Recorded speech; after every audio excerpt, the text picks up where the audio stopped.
Taong karangalang inihahandog ng DZRH para sa bagong milenyo ang isa pang magandang dula mula sa panulat at direksyon ni Salvador M. Royales. May pangako ang bukas.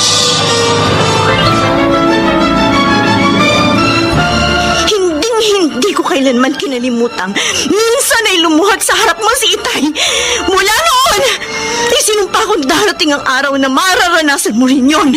Luluhod ka, magmamakaawa at halik sa aking paanan!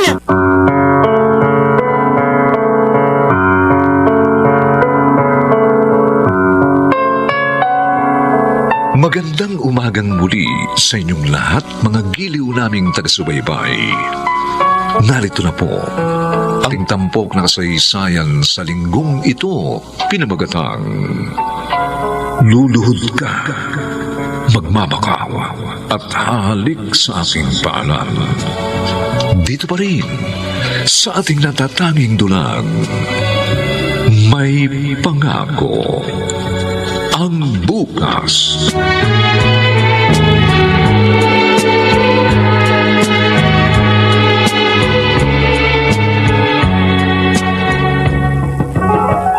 Itay, tumayo kayo. Ate Meling, Tumayo kayo, Itay. Ikay, Bakit kayo lumuluhod sa harapan ng isang taong kagaya ninyo ay makasalanan din? Ang alam ko, nararapat lamang tayong lumuhod sa harap ng Diyos dahil banal siya at walang bahid ng kasalanan. Ikay, pumasok ka na sa loob. Usapan dito ng matatanda. Bakit mo ako pinandidilatan ng mata, ha? Ikay, huwag ka na makialam dito. Pumasok ka na sa loob. Hindi ko kailanman buburahin sa alaala ko nakita ko ngayong araw, Chamiling. Abat, hindi ko kalilimutang minsan lumuhod sa harapan mo ang tatay ko, ngunit hindi mo pinagbigyan sa kanya kahilingan. Darating ang araw, mararanasan mo rin gawin ito sa aking harapan. Anong sabi mo? Halika na, Ikay. Halika na. Yan ba ang tinuturo mo sa mga anak mo? Kung pandilatan ako ng mata, akala niya kaedad niya lang ako? At ano yon? Pagbabanta? Binabantaan niya ba ako? Kung sakaling anak mo ang nakakita sa iyong naninikluhod sa harap ng isang tao, hindi kaya ganun din ang gawin niya?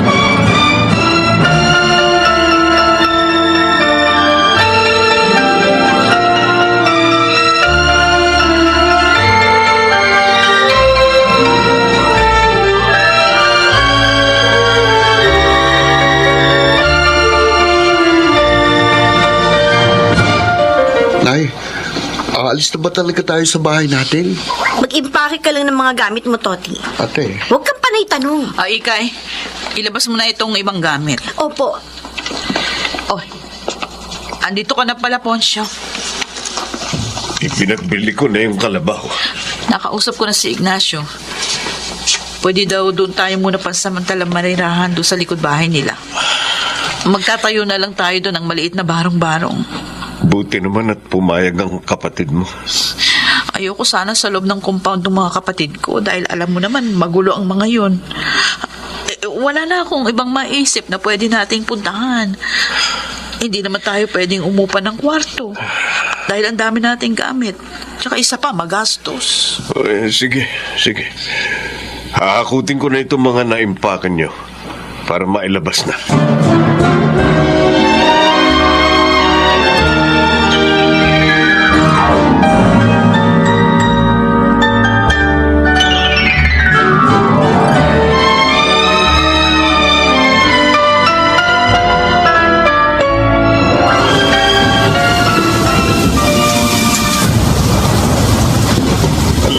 Ng ulan.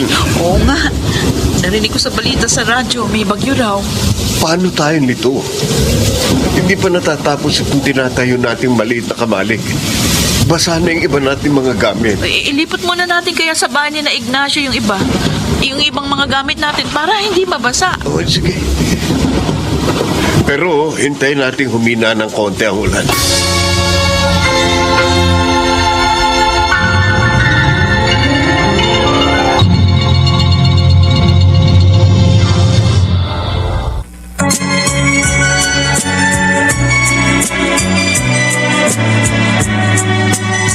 Ngayon, balikan natin ang tampok na kasaysayan sa ating dulang. May pangako ang bukas.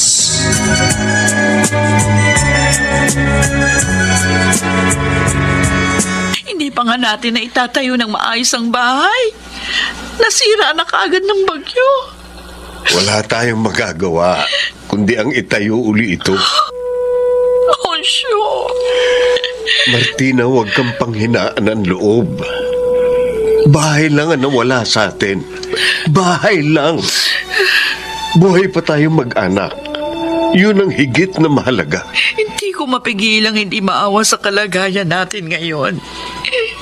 Para tayong mga basang sisiw na walang masilungang bahay. Ang mga anak natin hindi pa kumakain. Tama na. Sana nakikita ito ni Ate Miling.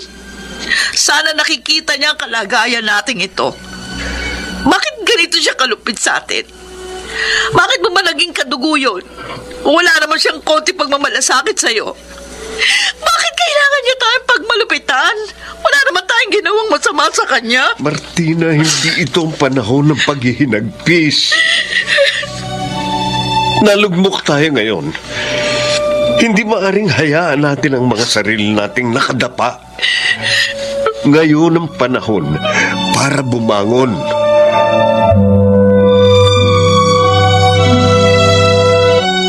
Onsyo, kakarampot na lang yung natitirang pera sa atin. Ang mahalaga na itayo na natin ang bahay.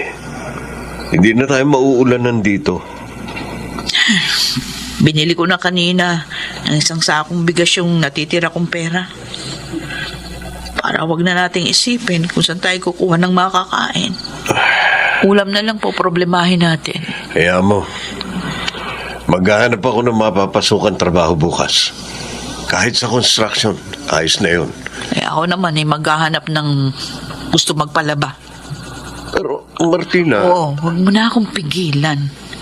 Kailangan natin ng pera ngayon. Kailangan natin kumita. Kung hindi, magugutom ang mga bata. Pasensya ka na. Sabi ko sa'yo noon, ayokong maging labandera ka. O bakit?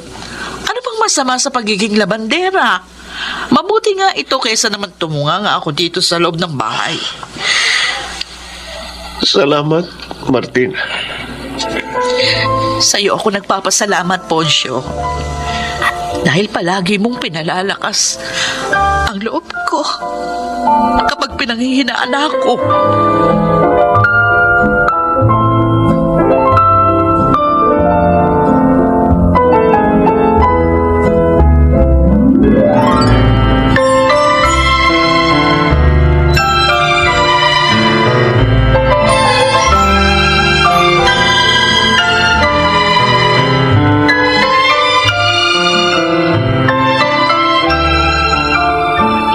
Nay, tulungan ko na kayong maglaba. Ay, wag na, Ikay. Tapos ko naman pong gawin yung mga assignments ko eh.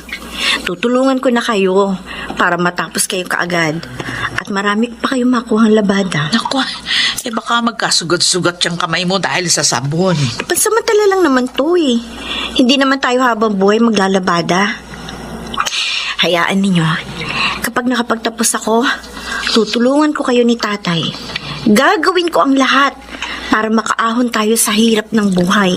Naku, naway magkatotoo ang iyong pangarap. Magkakatotoo yan, Nay.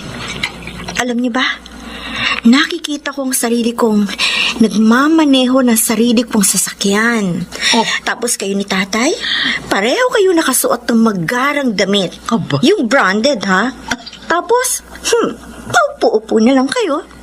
Hindi na kayo nagtatrabaho kasi may mga katulong na tayo. Ikaw talagang bata ka, pinatatawa mo ako. Di nga, totoo po yun, inay. Yun ang mangyayari. Yun ang gagawin ko. Gagawan ko ng paraan para magkatotoo. Wala namang imposible, ha? Oo na. Sana tulungan ka ng Diyos na matupad ang iyong mga pangarap na yan.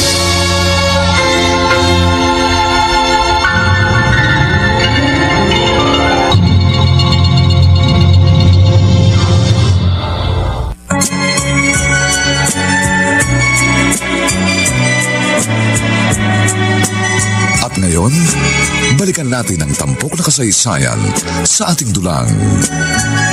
May pangako ang bukas.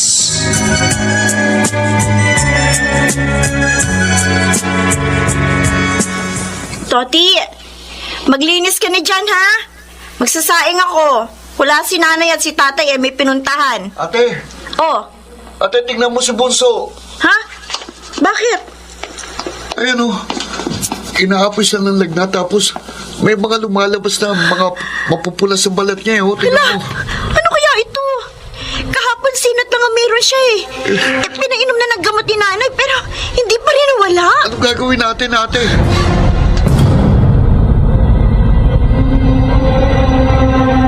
Poncio, ilang araw ng anak natin dito sa ospital. Pero hindi pa rin siya gumagaling. Ilang beses na siyang sinalina ng dugo. Diyos ko, paano ito?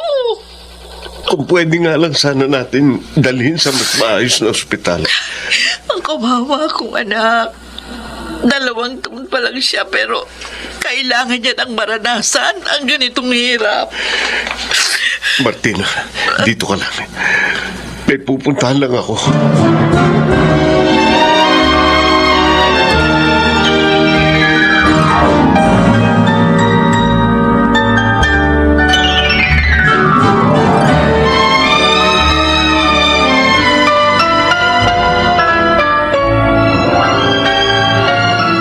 O, Poncio, ikaw pala.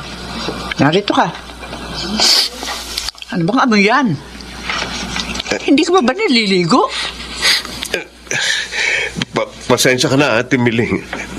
3 araw na kasi kami ni Martina sa ospital. Hospital? Bakit? Nasa ospital ang anak namin, Bunso. Hoy, bakit narito kang ngayon sa akin? Ate, kakapalan ko na ang mukha ko. Ihiram sana ako sa iyo ng pera. Ha?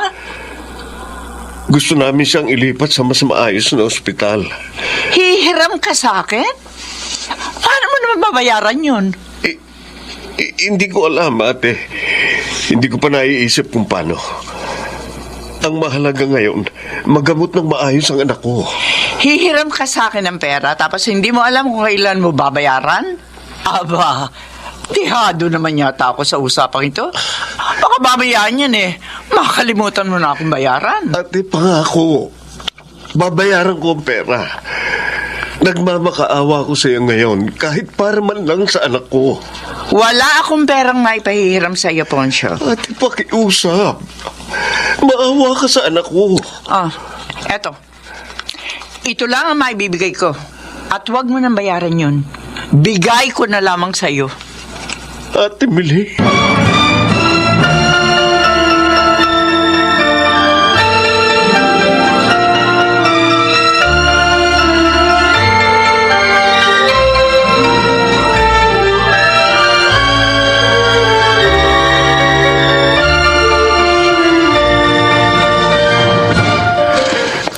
Tama na itong perang to.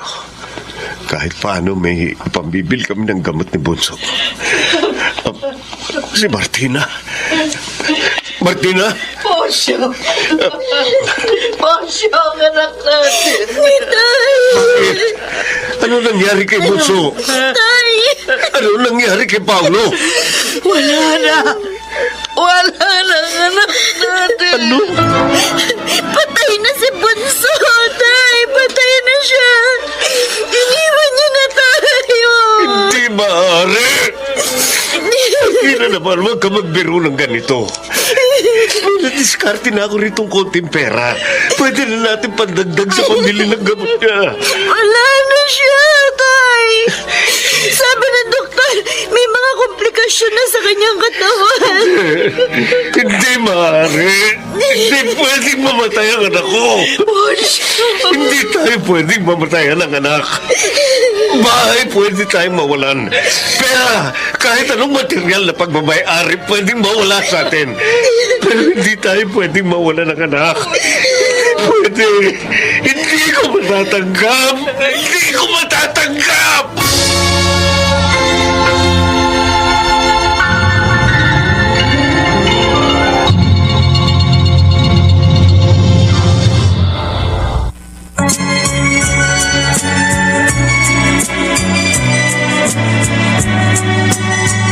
ngayon, balikan natin ang tampok na kasaysayan sa ating dulang.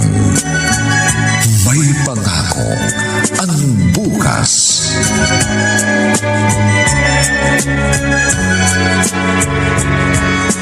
Ate, nagugutom na ako. Oh, kumain ka na. Nagsaing na ako. May sardinas. Ito na lang ulam mo, ha? Asan si nanay? Tulog. Lagi na lang siyang tulog. Si tatay, Malamang lasing na naman yun. mula nang mamatay si Bunso, lagi na lang tulog si nanay. Si tatay naman laging umuwi ng lasing. Hayaan mo na sila. Nasaktan din tayo nang mamatay si Paulo. Pero iba ang level ng sakit na naramdaman nila ngayon dahil mga magulang sila. Paano tayo? Huwag mo na problemahin ang mga problema ng matatanda. Kumain ka na nga dyan. Ate, ano yung hawak-hawak mong papel? Ha?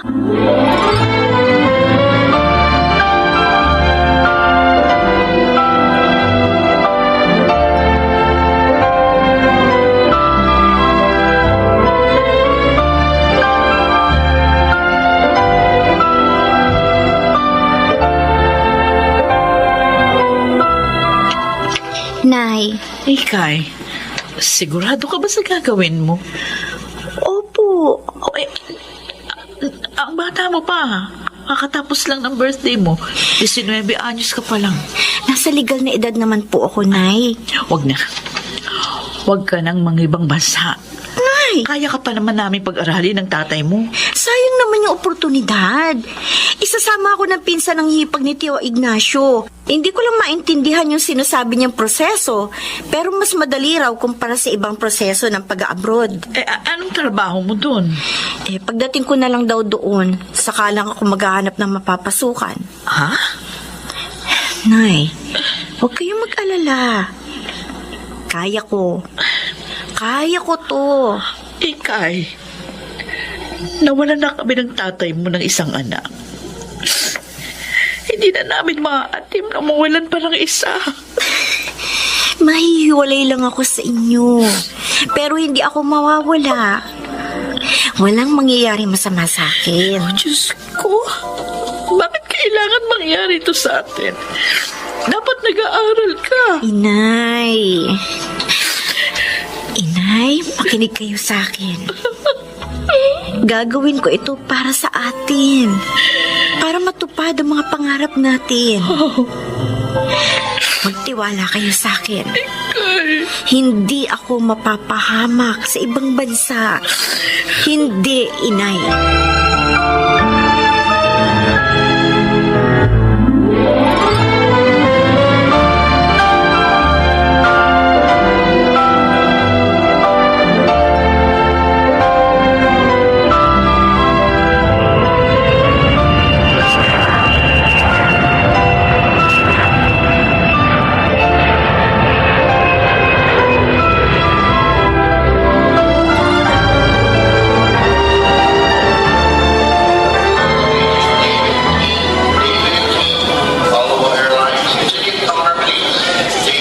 Ikay, maglakad ka ng tuwid.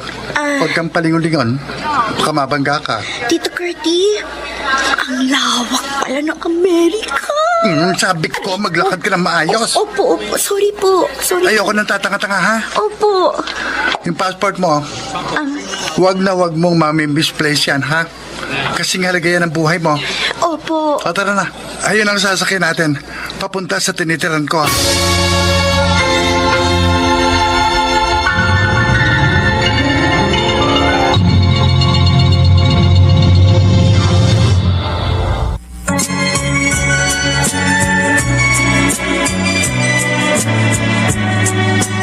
At ngayon, balikan natin ang tampok na kasaysayan sa ating dulang. May pangako ang bukas.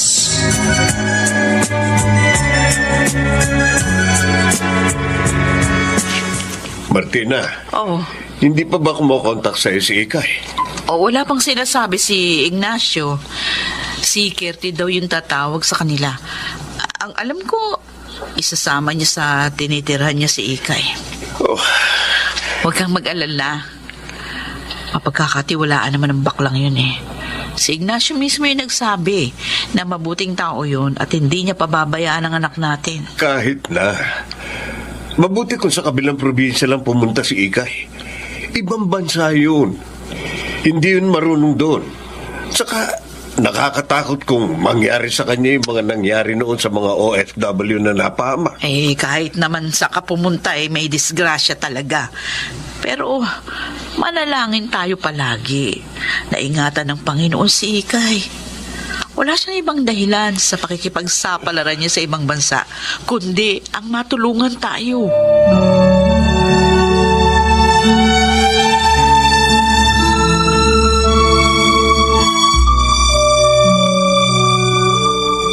Suki ko sa salon ng anak nito. Naghahanap sila ngayon ng kasambahay, kaya inirekomenda kita. Sige po, Tito Curti. Pagbuti mo ang pagtatrabaho doon, ha? Apo. May sakit ang asawa niyang lalaki. Kaya kung paminsan-minsan, ikaw din ang mag-aalaga sa kanya kapag wala yung caregiver nila, ha? Opo. Huwag ka puro opo ng opo dyan. Siguruhin mong gagawin mo ng maayos yung trabaho mo. Opo. Ayokong mapahiya ako sa kanila. Gawin mo lahat ang pinagagawa nila sa'yo at magkaroon ka ng initiative. Huwag kang umasa sa utos. Kapag nakita mong may kailangang asikasuhin mo na, ha? Opo, Tito Curti.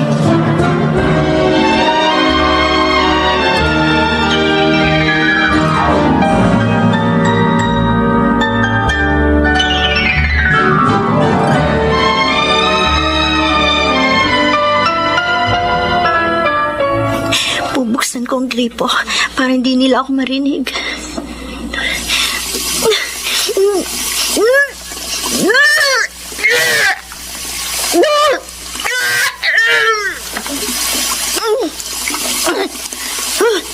Ay, Diyos ko. Ganito ba kahirap kumita ng pera dito? Kailangan ko ba talagang gawin ito? Kailangan ko ba humawak ng dumi ng ibang tao? Magpunas ng puwet ng ibang tao? Para lang makaahon sa hirap?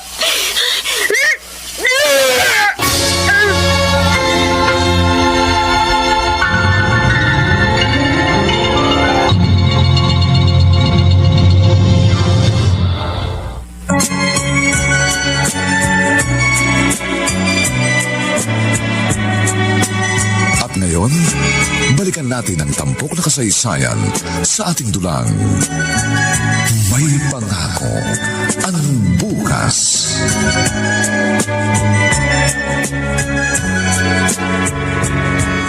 Bakit hindi ka kumakain? Parang hindi ko kayang kumain, Tito Curti. Sa umpisa lang yan. Para namang hindi ka nag-alaga ng mga kapatid mo. Iba naman ang ano ng bata sa... Pare-pareho lang yan dumi. Sasanay ka rin dyan. Tandaan mo, $1 ang kapalit niyan. Kapag nahawakan mo na ang una mong sweldo, tiyak, mawawala na yung pagsusukan mo. Ay, siya nga pala. Tumawag sa inyo mamaya. Nag-aalala na ang nanay mo. Opo. Pero ngayon, kumain ka muna.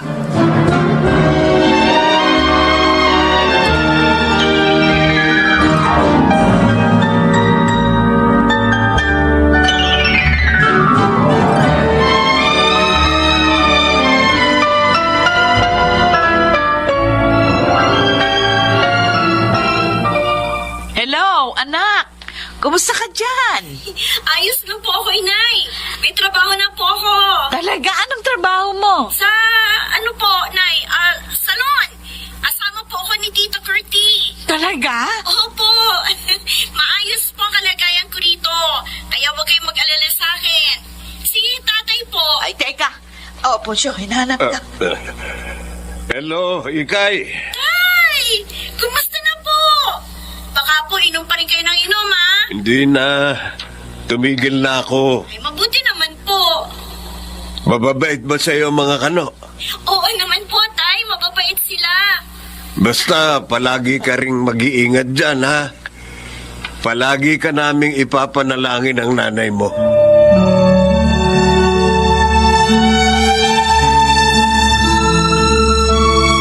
Ayan. Maputi ng inidoro. Pagkatapos sa CR, yung mga labahan naman ng mga lalabahan ko. Ay, sakit sa balakang.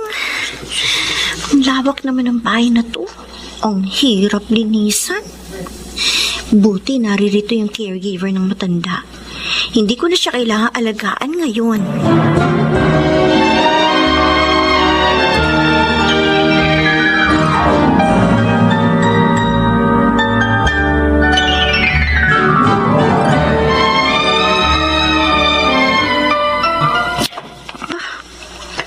Paano yung post ng anak ni Chamiling? Nasa abroad din pala itong isa. Pero nag-aaral. Tapos palagi namamasyal sa magagandang lugar. Sino yan, Nis? Ay! Naku, nakakagulat naman kayo, Tito Curty. Sino yan? Pogi, oh. Pinsan ko. Nasa Japan? Japan yung lugar na yan sa picture, ah. Oo. Nag-aaral siya sa abroad. Mayaman sila. Oo. Mayaman sila at matatalino. Napakalayo na buhay nila sa amin. Silang nagpalaya sa amin doon sa lupang tinitirhan namin.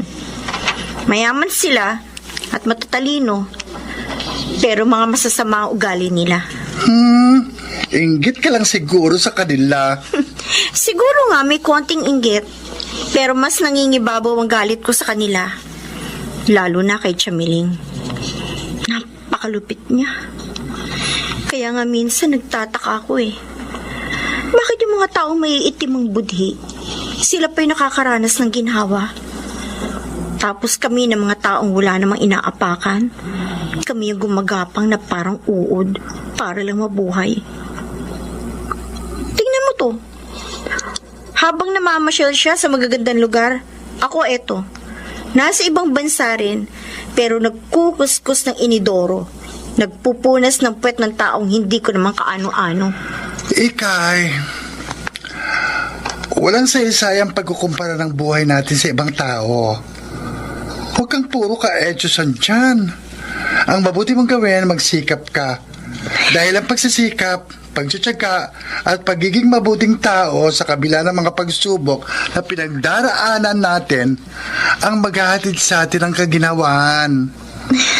Kapag ikinukumpara mo ang sarili mo sa iba, may insecure ka lang. Alam mo kung bakit? Bakit? Dahil palagi kang may mahanap na nakahihigit sa'yo.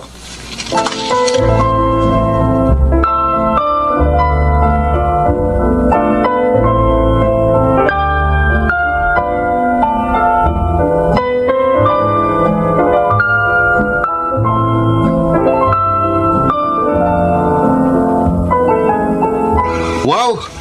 Ang ganda ng sapatos ko, Nay. O, ingatan mo yan, ha? Galing yan sa ate Ikay mo. Oo naman.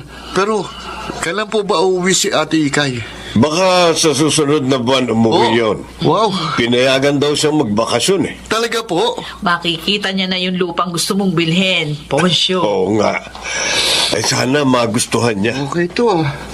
Sayang ang kinikita niyang pera sa abroad kung hindi niya ilalaan sa mga makabuluhang bagay. Malawak ang lupain yun. Pwedeng taniman at pwedeng tayuan ng malaking bahay.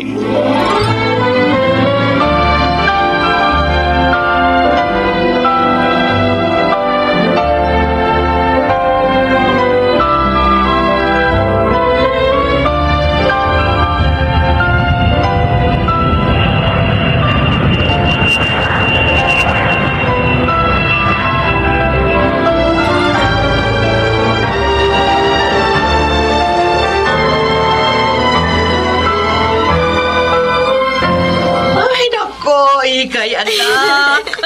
Nayakap din kita. Pumuti ka sa Amerika. Gumanda ka, ha?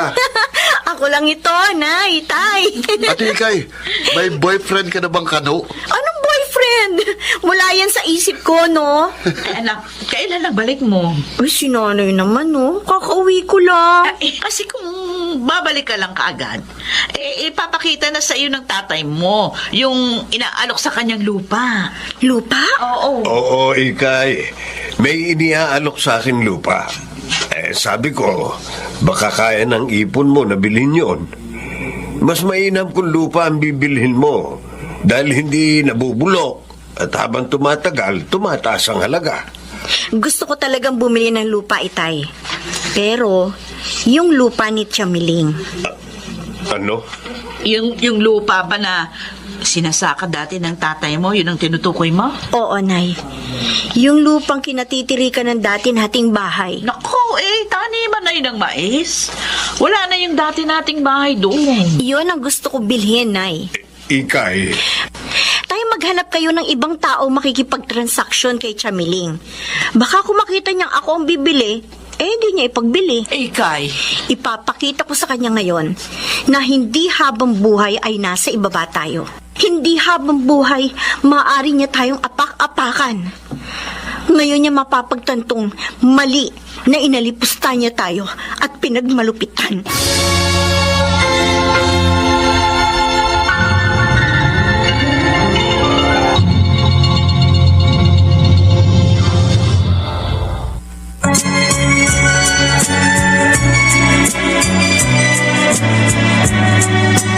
At ngayon, balikan natin ang tampok na kasaysayan sa ating dulang.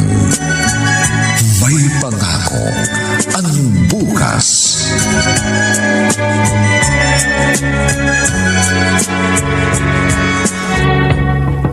Ikay, patawarin mo sana ako.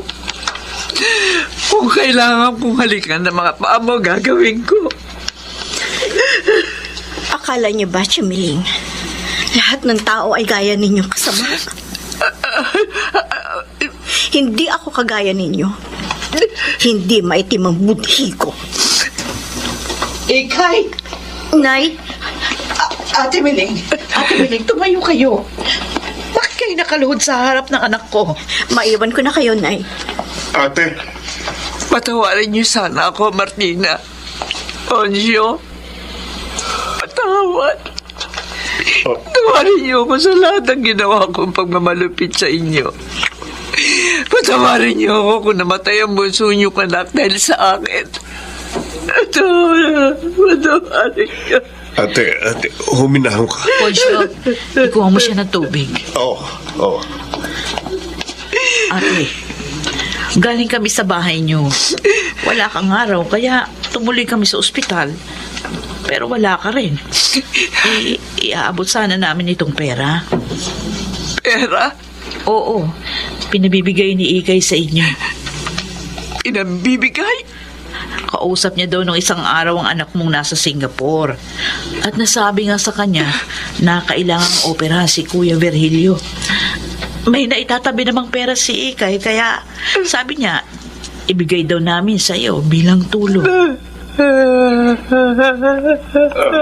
Ate, itong tubig, uminom ka muna. Sige na. Kahit papano makakatulong ito sa inyo.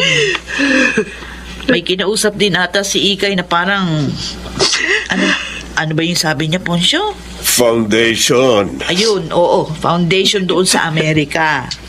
Kakilala kasi nung amo niya, yung parang official ng foundation. Maaari ka makatulong yun sa pagpapagamot kay Kuya Virgilio. Maraming salamat sa inyo. Salamat sa inyo. Patawarin niyo sana ako. Patawarin niyo ako.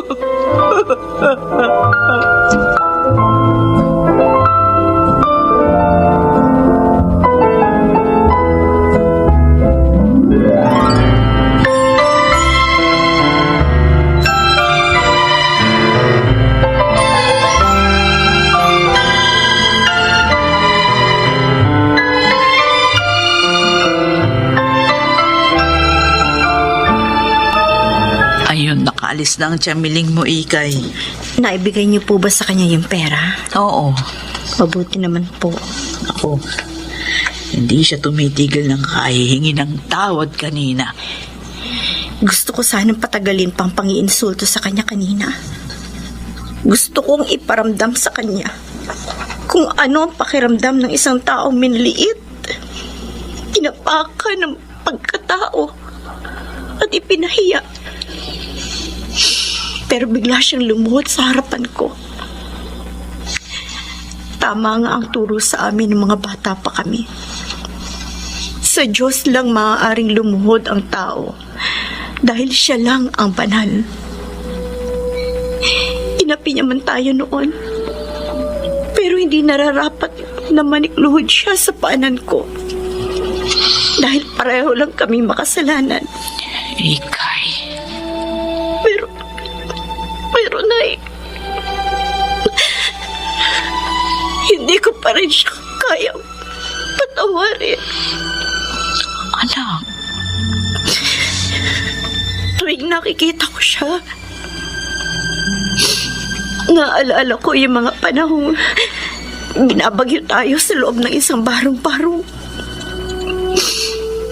Bumabalik sa alaala ko ang itsura ni Itay nung nakaluhod siya sa harapan ni Chamiling. At yung pagkamatay ni Paulo, hindi ko yun makakalimutan ni Nay. Ikay, hindi madali ang magpatawad. Huwag mong pilitin ang sarili mo. Hayaan mo munang maghilom ang lahat ng sugat dyan sa puso mo. Hindi mo magagawang magpatawad kung may natitira pang kirot dyan sa dibdib mo. Inay. Higit sa lahat, huwag mong isiping masama kang tao dahil lang sa hindi mo nagawang magpatawad. Maging kami ng tatay mo. Nahirapan ding patawarin ang Chamiling mo.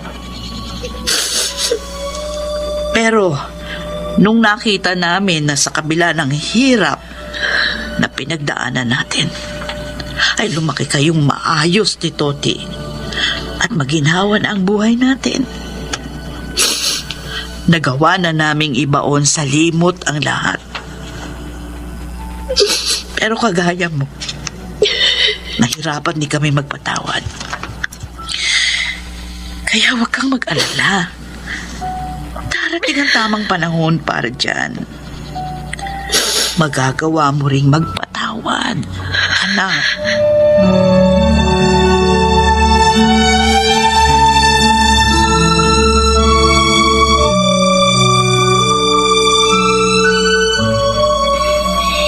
Tita Curti, kumusta ka na dyan? Ito, namimiss ko.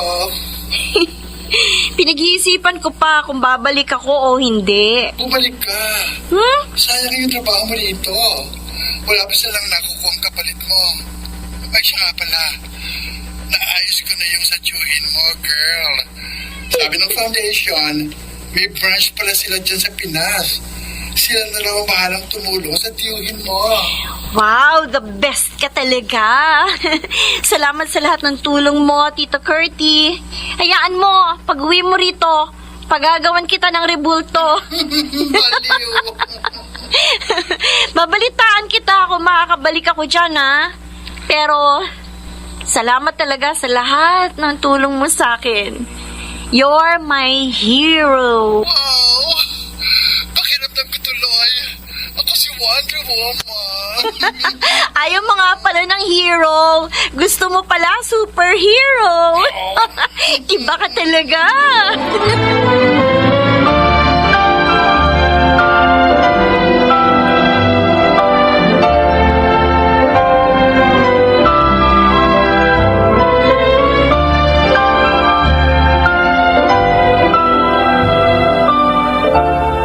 Nailipat na pala ng ibang ospital si Kuya Virgilio, Ate Miling.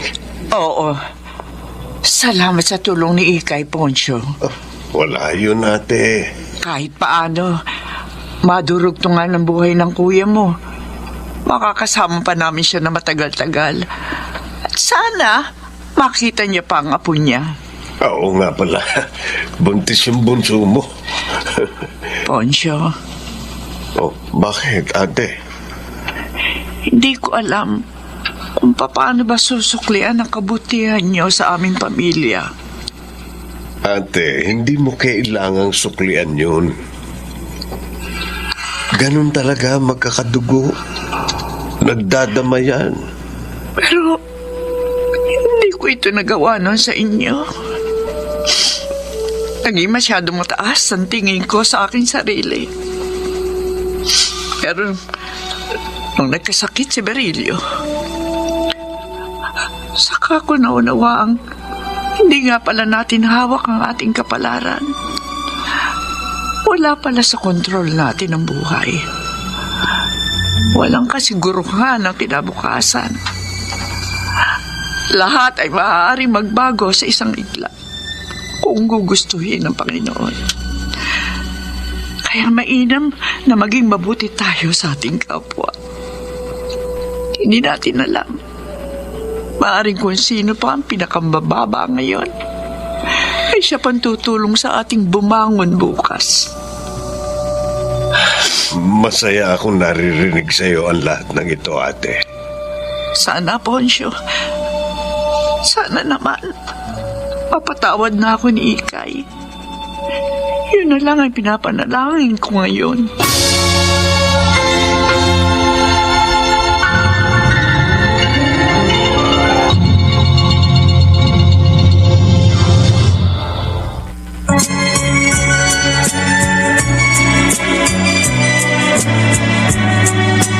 At ngayon, balikan natin ang tampok na kasaysayan sa ating dulang. May pangako ang bukas.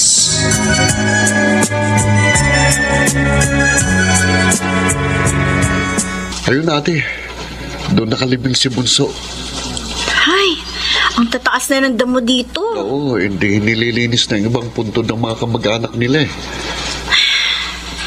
Kung nabubuhay si Paulo, ilang taon na ba siya? Siguro, papagraduate na siya sa high school. Oh, dito na tayo. Hello, Bunso. Kumusta ka na? Sana kasama ka namin ngayon. Paulo, ikaw sana ang best man ko eh. Ano? Anong best man? Ay, hindi ko pa pala nasasabi sa'yo, ate. Magpapakasal ka na? Oo, Hindi ka man lang nagsasabi. kaya nga nagsasabi na ako ngayon eh. Mabuti na ito. Sa harap ni Paulo mo nalaman. Alam na ba ito ni nanay at tatay? Ha?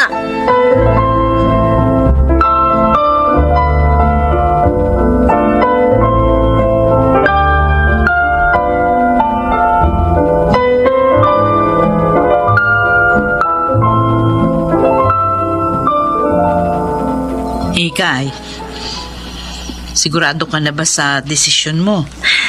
Ganito rin ang tanong mo sa akin nung unang beses akong lumabas ng bansa, inay. Maayos naman na kasi ang buhay natin. Ay bakit kailangan mo pang bumalik sa Amerika? Sabi niya noon, kailangan ko rin mamasyal at i-enjoy ang pinaghirapan ko. Kaya magtatrabaho ako doon para na lang sa sarili ko. Para makapag-travel ako sa ibang bansa, Nay. Siguro. Ganito nga talaga pag tumatanda ng magulang. Iniiwan na ng anak. Nay naman. Nauunawaan naman namin ng tatay mo yan.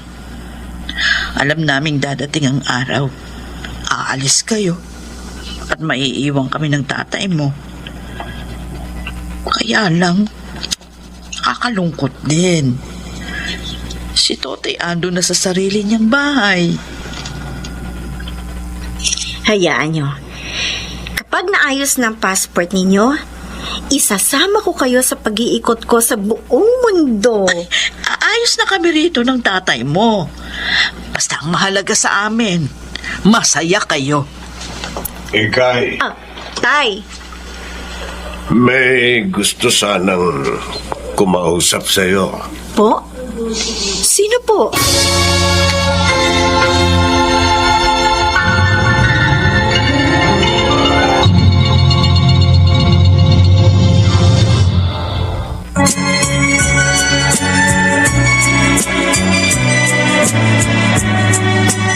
At ngayon, balikan natin ang tampok na kasaysayan sa ating dulang.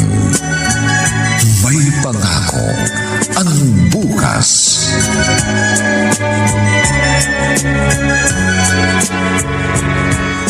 Chamiling, naparito po kayo. Juan, nalaman kong babalik ka na pala sa abroad. Opo. Kaya minabuti kong dumalaw at makita ka bago ka umalis. Mukhang nakabalik na po ang katawan ninyo ngayon.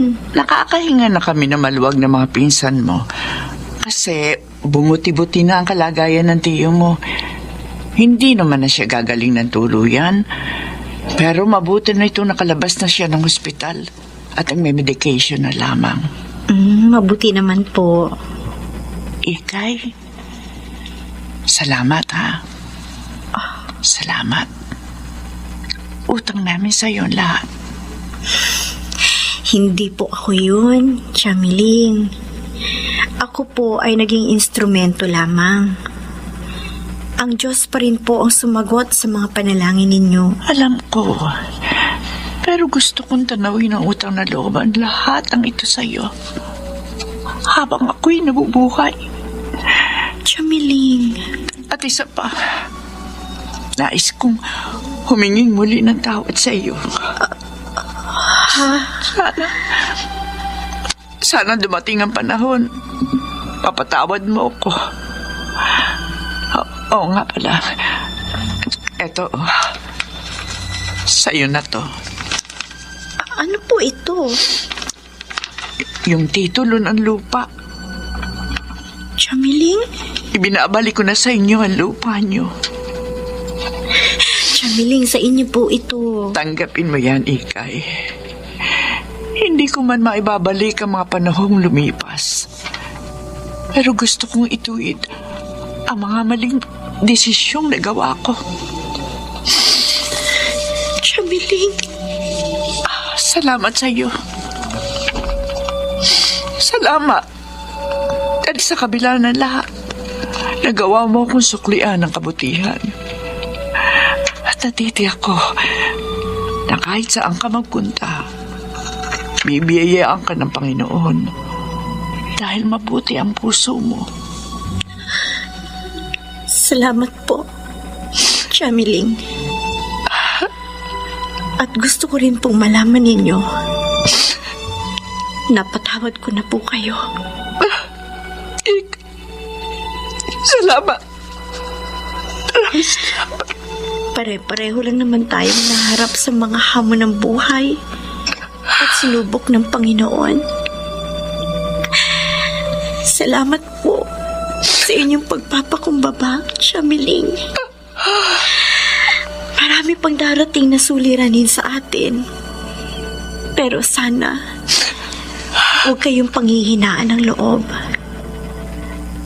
Madalas, mahirap lagpasan ang mga problema. Pero huwag po ninyong kalilimutan. May pangako ang bukas.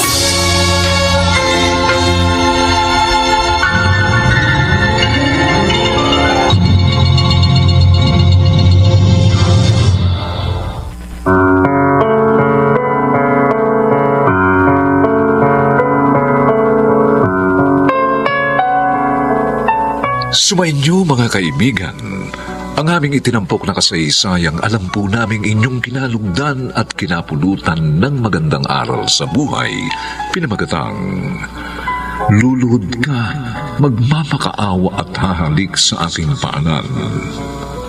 Samantala, inaanyayahan namin kayong bisitahin ang FB page ng May Pangako ang Bukas.